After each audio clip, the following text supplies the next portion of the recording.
Let's talk about how we can optimize our brains. Neuroplasticity is this incredible feature of our nervous system that allows it to change itself, even in ways that we consciously decide. Now, that's an incredible property. Our liver can't decide to just change itself. Our spleen can't decide to just change itself through conscious thought or through feedback from another person.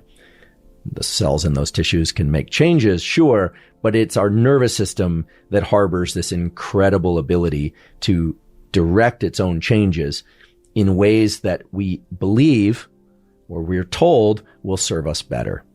Today's podcast is really directed toward answering your most common questions and the bigger theme of how does one go about optimizing their brain or even think about optimizing the brain. What is this thing that we're calling optimizing the brain? In doing so, I'm also going to share some of my typical routines and tools. I share them because many of you have asked for very concrete examples of what I do and when. And so I want to open up the discussion today by emphasizing something that's fundamentally important, which is that plasticity is not the goal. The goal is to figure out how to access plasticity and then to direct that plasticity toward particular goals or changes that you would like to achieve. Let's start by talking about the different systems within the nervous system that are available for plasticity. And in doing so, I'll frame them in the context of what I do on a daily basis, on a weekly basis, and on a yearly basis. First of all, there are several forms of plasticity. The best way to think about it is in terms of short-term, medium-term, and long-term plasticity. Short-term plasticity is any kind of shift that you want to achieve in the moment or in the day, but that you don't necessarily want to hold on to forever. You might say, well, what kinds of things are those? Well, for instance, short-term plasticity might be you wake up earlier than you would like to catch a flight, you're not feeling particularly alert, and you want to use a protocol, or you decide to use a protocol, which could be coffee, or it could be a certain form of breathing, or it could be some other tool, to become more alert at a time of day when normally you aren't that alert. But your expectation is that when you return home, you will discard with that the need to do that at 5:30 a.m. because you'll be asleep at 5:30 a.m. So there's short-term plasticity, behavioral plasticity. Then there's medium-term plasticity. For instance, if you go on vacation to Costa Rica and you don't know your way around Costa Rica, you want to learn the different town and the routes there, but you don't have any intention of going back. It's just medium term. You want to just program it in for sake of your time there, and then you want to discard it. Most of the time when we think about or talk about optimizing the brain, we're talking about long-term plasticity. We're talking about the kinds of changes that people want to make so that their brain reflexively works differently. Long-term plasticity is almost always the big goal. It's, I want to know how to speak that language. I want to be able to do that skill. I want to be able to feel this way. I'm going to frame all this in the context of the daily life, the weekly life, and the yearly life.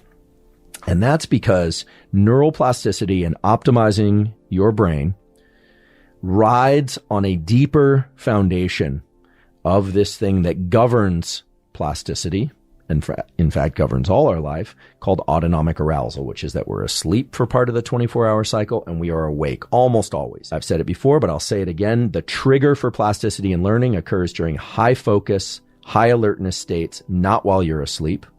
And the focus and alertness are both key because of the neurochemicals associated with those states.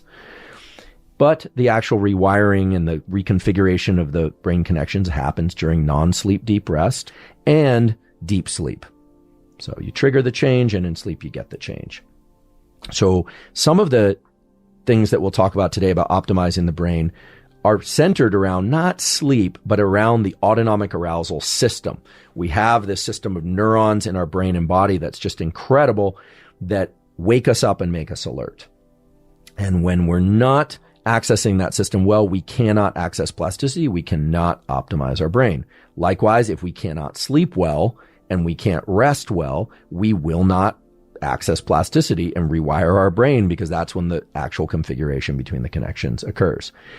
So to set this in context, I wake up each day, and I'll be totally honest, I usually don't feel like bouncing right out of bed. I wake up generally more tired and groggy than I would like because I tend to go to sleep too late. What it means is that I'm not really matching my hardwired needs of going to bed probably at 8:30 or 9 and waking up at 4 a.m. So neuroplasticity will allow me to optimize my wakefulness, but I have to do something in order to access that. And some of you may already be anticipating what I'm about to say, which is, oh no, he's going to tell us to get sunlight in our eyes in the first 30 minutes of the day. I am going to tell you to do that, but I'm going to also tell you two things that I have not discussed before, which relate to the plasticity between the melanopsin cells, these sunlight detecting, bright light detecting cells in our eye, and the circadian clock. I've never said this before on this podcast, but it turns out that the connections between these melanopsin cells and the circadian clock are plastic throughout the lifespan. So there's an opportunity for short-term plasticity. So that's why I view sunlight first thing in the day. It helps me wake up. The other thing that I do is that there's a circuit that exists between the circadian clock and our adrenals that I've talked about before that triggers the release of cortisol first thing in the morning that wakes us up, especially when we view light. So if you're groggy in the morning, that's why viewing light is helpful. The other thing that I do is I delay my intake of caffeine for the first 2 hours that I'm awake. Earlier, we talked about the adenosine system and how the accumulation of adenosine makes us sleepy. And caffeine suppresses adenosine. It makes us feel alert. And so by delaying caffeine until about 2 hours after waking, I'm able to capture and reinforce, to potentiate the neural circuit that exists between the circadian clock and the cortisol release in the adrenals, as well as leave those adenosine receptors unoccupied so that I can then use the caffeine to get a natural lift in alertness and focus 2 hours later, as opposed to using it just to wake myself up out of sleepiness. I also make sure I hydrate first thing in the morning. There's plenty of data now showing that even a slight increase in dehydration, meaning just when you're lacking water, can make people have headaches. It can provide some additional photophobia for those of you that are migraine prone. Bright light can trigger migraines. That's no surprise to those of you that get headaches and migraines, but dehydration can compound the vulnerability to migraine and headache. So I drink water, I drink black coffee, or I drink mate, which is just because I have Argentine lineage, which is just a high caffeine drink first thing in the morning, but I delay it until 2 hours after I wake up. And that's because I want the circuits between my eye and my circadian clock and my adrenals to be functioning in a particular way so that then later the caffeine is an addition. It adds more alertness. Now, this is a discussion about how to optimize your brain. Many people who wake up quickly and just naturally feel like bouncing out of bed, I envy these people, they will do just fine by going into a learning bout or taking care of whatever it is that they need to take care of. Sometimes that's kind of more mundane tasks like email or and whatnot. Here's a more or less a rule about how the brain functions vis-a-vis focus, learning, and creativity. Generally, states of high alertness, when we're very, very alert, are great for strategy implementation, the sort of thing that we are very good at when we're well rested and we're focused, and our autonomic arousal, or our alertness rather, as it is at a high level. If you are somebody who is hitting that alertness phase of your day very early, right after you wake up, that's a great time to move right into things that, at least the research says, you already know, have the strategy, and you just want to implement the strategy. But for me, for instance, I get up, I'm not terribly alert first thing, and so I try and just get my brain and my thoughts organized. It's not a time for me to be responding in a very linear fashion to emails or carrying out calculations. That comes about 2 hours later. And I think many people out there will relate. Mid-morning is when many people tend to achieve their peak in alertness and focus. Now, many times I get the question, and this what I'm about to say is directly related to the hundreds of questions I got about this. Should I use background music in order to learn? So as a rule of thumb, if you're feeling too keyed up, then silence and quiet is going to be helpful. In fact, if you're very keyed up, a particular circuit related to the basal ganglia starts getting triggered more easily. It's called the go, no-go circuit. We have circuits that connect our forebrain to a structure in our brain called the basal ganglia, which is actually a collection of structures. And the forebrain, which is involved in rational thought and thinking and planning and action, is always trying to plan what should I do, and then implement that action. And the basal ganglia are intimately involved in that discussion. There's a reciprocal loop of communication between basal ganglia and cortex. The basal ganglia has one set of connections to the cortex and the cortex back to the basal ganglia that facilitates go. It facilitates action. And the molecule, the neuromodulator dopamine, triggers the activation of go. It tends to make us want to do more things. It tends to make us bias toward action by the way that dopamine binds to something called the D1 receptor. It's just a particular type of dopamine receptor, for those of you that want to know. The no-go pathway, the pathway in the basal ganglia and cortex that suppresses action, involves dopamine binding to this other receptor called the D2 receptor. Now, D1, D2 receptors, you can't just consciously decide, oh, I only want my D1 receptors and my D2 receptors to be active. You have to think about which sorts of states of mind and body facilitate go and which ones facilitate no-go. There are three sort of levels of autonomic arousal, of alertness, that bias us more toward go, no-go, or both. So here's how it works. Let's say I'm very alert. Maybe I got a particularly good night's sleep the night before. I had a little too much coffee, and I'm going to sit down to some work. The thing to know, and what I always tell myself, is when I'm very alert, I am very prone to go to action, but I'm also prone to not no-go, right? I'm not going to be very good at suppressing action. So those are two different things. Being biased toward action and being biased toward suppressing action are two different things, okay? So those are push-pull. Toward action, suppress action. So if I'm very alert, I'm aware that I will have a bias toward action. It'll be hard for me to suppress non-action, but that it's very non-specific. When you are very alert, the best situation for learning is going to be silence. It's going to be complete quiet. If you are low arousal and you're tired and you're kind of sleepy, a lot of people find that having some background chatter and some background noise can help elevate their level of autonomic arousal. For most people, 3 hours after waking, those 3 hours tends to be the period in which they're most alert throughout the day. So that morning 3 hours is quite vital.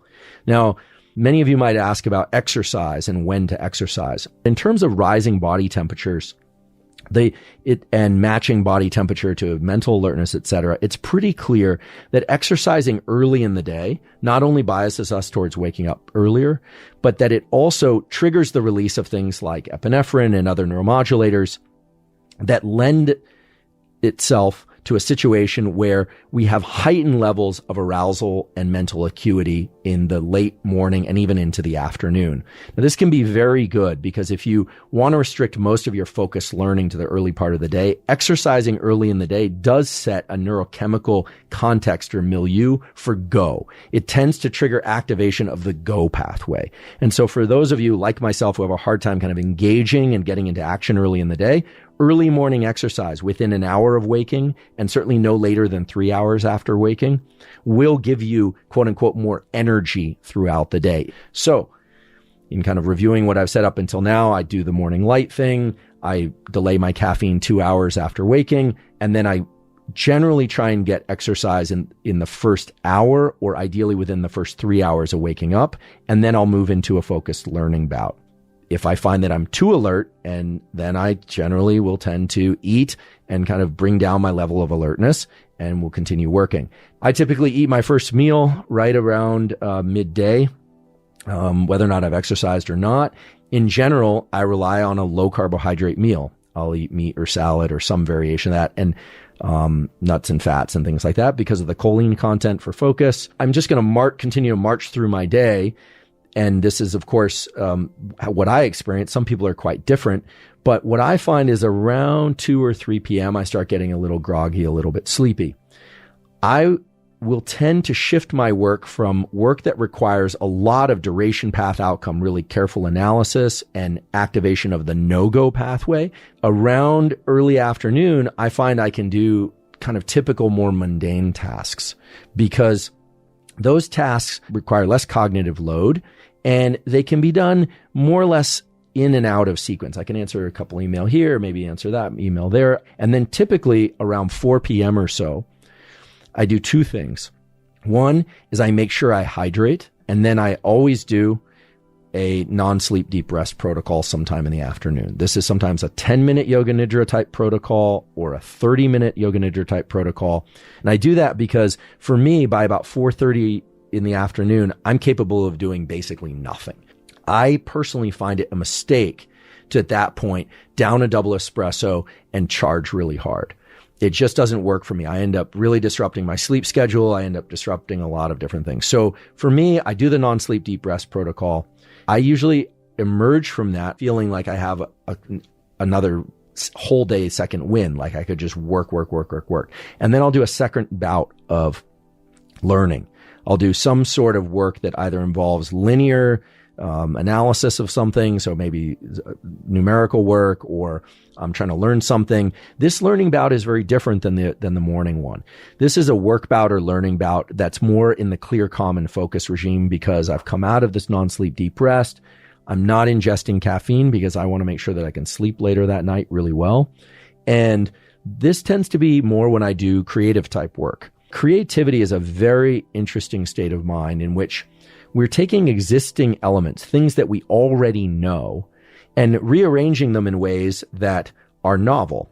Creativity has two parts. It has a creative discovery mode where you're kind of shuffling things around in a very relaxed way and kind of being playful or exploring different configurations. And then creativity also has an absolutely linear implementation mode in which you take the idea or the design you've come up with and you create something very robust and concrete. And so creativity is really a two-part thing. And the first part of actively exploring different configurations, sometimes in a playful way, sometimes in a way that's almost random and just kind of exploring, that state is definitely facilitated by being relaxed and almost sleepy. When you find yourself in that kind of clear, calm, and focused mode, creative works tend to come about very well in those regimes. Now, I know that a lot of people out there rely on substances to access creative states. I'm not a marijuana user. It's just not the drug for me, for a variety of reasons. I'm not a drinker. It's not the substance for me for a variety of reasons. The problem with using substances to access creativity is that generally the substances that relax people will allow them to get into that creative brainstorming mode, but not so good at the linear implementation mode. So that afternoon block is when I try and access the freer, kind of looser mindset that's associated with the fatigue that comes later in the afternoon. For some of you, that state that favors creativity and creative learning might be better in the morning. I don't know. You're going to have to decide. For some of you, you're going to be late shifted. Some of you are going to be morning shifted. But where we have alertness, generally, we are good at linear implementation. We're good at activating the no-go pathway and suppressing action. And we're good at pursuing particular goals and strategy implementation. And where we tend to be more relaxed, and we tend to be almost in a kind of sleepy mode. So for me, coming out of one of these non-sleep deep rest modes or sleep, that's when we tend to be better at novel configurations of existing elements, which is creativity. And this brings about a question that I get all the time, which is, what about psychedelics? On psychedelics, people report being able to smell colors or to hear trees, etc. And that's because there's a lot of sensory blending. However, that's led to the misconception that sensory blending itself is a creative process. There's nothing creative about sensory blending. The essence of a creative process is new ways of configuring things that lend themselves to a bigger or greater or deeper or novel understanding on the part of the observer. And just sensory blending is not going to accomplish that. Now, I think that there may come a time, and certainly there are clinical trials that are happening now, where psychedelics are leveraged toward particular clinical goals. These are clinical studies done with a psychiatrist present that is authorized to do that can help people through depression, trauma, etc. So all of this is to say that, no, I don't take psychedelics to access creative states. That's not where I think the major role, the important role of psychedelics might show up if it's going to for humanity. I think that it may have these important roles in the clinical context, provided it's done legally and safely. I think that the creative process being a two-stage process means that I am personally best served by having this period of nonlinear exploration of concepts, whatever it is I happen to be working on in the afternoon, but then I'll actually shelve that work. I'll just set it aside and then I'll revisit it the next day or even the next day to see whether or not the work itself is ready for deliberate linear implementation, which I would want to do during one of these highly focused states. So the long and short way of saying this is that when we're very alert, do linear type of operations. When we tend to be more sleepy and more relaxed, that's when creative works can first be conceived, but their implementation requires high levels of alertness. Now, that gets us more to the kind of late afternoon, evening. Now, I am, as I've mentioned before, I'm a proponent of getting sunlight in the evening as well.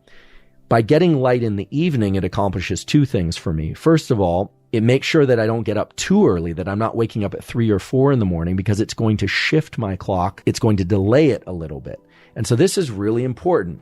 If you want to keep your schedule on a normal routine, on a regular 24-hour cycle, and not have your circadian rhythms of sleep and wakefulness drifting all over the place, and you want some predictability to how your mind is going to work in order to optimize learning and performance, well, then you need to get morning light and evening light. The morning light is going to advance my clock, make my system want to get up earlier, and the evening light is going to delay my clock a little bit so that on average, it kind of bookends my circadian mechanisms, and I'll basically want to go to sleep at more or less the same time each night and wake up more or less at the same time each morning. That's how it works. And that's a hardwired mechanism. That's not some subjective thing that I tell myself. That's a hardwired mechanism. So that gets us to the evening. And generally in the evening, I'll get that light by going outside, and then I'll start to dim them for the evening. Because as I've mentioned many times before, and I'm not going to belabor the point, you want to minimize your light exposure, especially overhead bright light exposure, in the evening from about 10 p.m. to 4 a.m. So for me, it's screens off. It's dim lights, and that's what favors a falling asleep and a good night's sleep for me. Since we were talking about food earlier, I'll just revisit a little bit of what I said before. My evening meal tends to be more carbohydrate rich, so I'm not one of these people that's keto or high meat only or anything like that. Remember, fasting and low carbohydrate states facilitate alertness. Carbohydrate rich foods facilitate calmness and sleepiness. They stimulate the release of tryptophan and the transition to sleep. I tend to achieve that state using carbohydrates, and it also replenishes glycogen. The next piece of scientific data that I'm going to describe is a very important piece of scientific data for sake of understanding how to optimize your brain and access sleep. It also can help avoid a lot of anxiety issues. The peak output of the circadian clock for wakefulness, in other words, the peak of our wakefulness and the suppression of the sleep signal, actually happens very late in the day. So we have this trough of activity and body temperature is lowest right before waking. Then as we wake up, our body temperature goes up, and into the afternoon, it continues to go up. And then it tends to fall in the evening and towards bedtime. But there's a brief blip of release of peptides and other substances from the sleep centers in the brain that signals the peak of alertness and wakefulness about an hour before bedtime. Now, that's often the time when people start stressing about the fact that they have something to do the next day, and they worry about not being able to sleep, and it can cascade into a whole set of things. I anticipate a peak in alertness and activity, and I don't worry about it. I use that perhaps to get organized for the next day, but basically I just go through, if I'm going to do anything, it's going to be very mundane tasks like cleaning or things that require almost zero effort, and that probably speaks to my cleaning abilities too.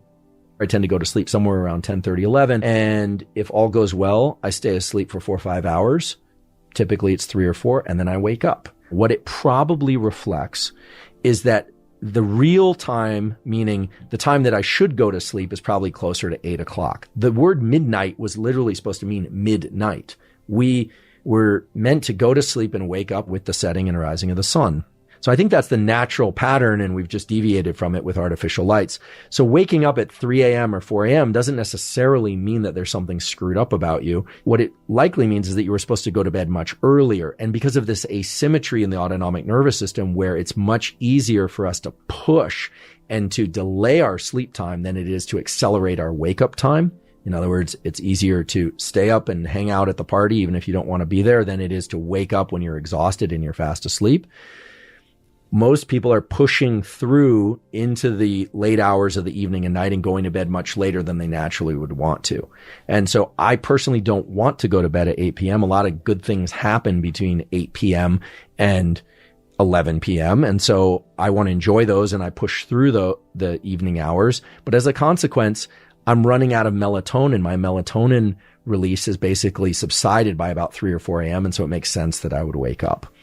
If I wake up in the middle of the night and I'm anxious for whatever reason and my mind is looping, I have a couple rules. One is I don't trust anything I think about when I wake up in the middle of the night. Any of it. There's just nothing either for me terribly creative or worth linear implementation at that time.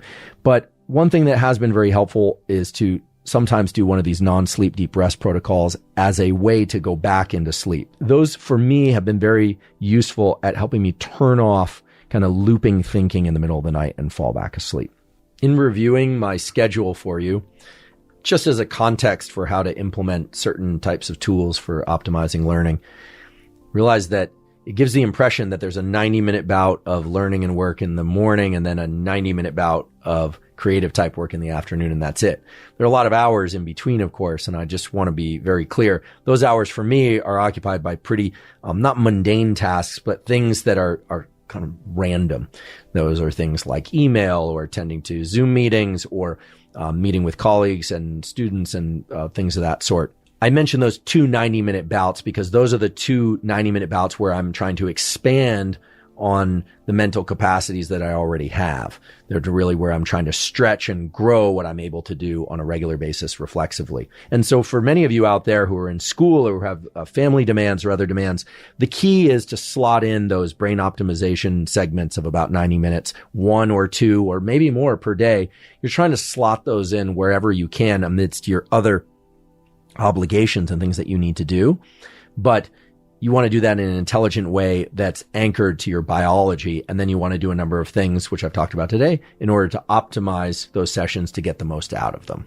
I think the way to look at any tool to modulate or measure the nervous system is ask whether or not it's going to move you up or down the state of autonomic arousal, whether or not it's going to make you more alert or more calm, more focused or less focused. That's kind of the two axes here that we need to think about. I think the subjective reading of whether or not one is alert or calm and whether or not that alertness or calmness matches the goal or the thing that we're trying to achieve in terms of learning, including sleep, is the most valuable internal tool and recognition that we can all have. But ultimately, it's about tailoring that alertness and calmness to the specific types of learning and activities that you are going to do and perform. And it's reciprocal, meaning some of those activities, like exercise early in the day, will increase your level of autonomic arousal and alertness. Certain foods will tend to wake you up. Certain foods will tend to make you more sleepy, and the volume of food and the timing of food is a factor also. So it's a huge parameter space. It's a huge set of variables that impacts whether or not we're feeling well, performing well, learning great, or not learning great. And the key thing is to become an observer of your own system and what works for you, and to recognize that there are two bins of tools for optimizing learning and brain performance. One are tools that are really anchored in biological mechanism, and we are certain of what those are. I've talked about some of those. The other are the more subjective tools. For some of you, visualization might work terrifically well. For some of you, one song might really wake you up because of the associations you have with it. And for me, I might just, it might repel me from the room because I don't like it, or it might put me to sleep. But of course, volume is kind of a universal. Loud music tends to wake people up. Soft music doesn't tend to wake them up quite as much.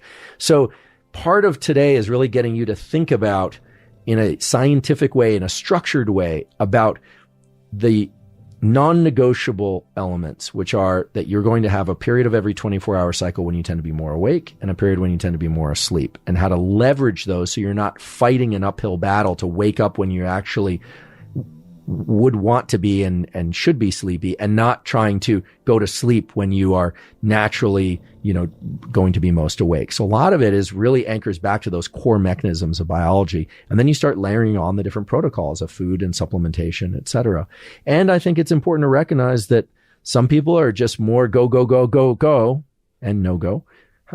And some people are just calmer and have a harder time getting into action and an activity. It's just the way that we're wired. Some of us have autonomic nervous systems that are more geared towards parasympathetic calm states. And so that there are people like that too. And so you have to know where you are and what particular goals you're trying to pursue.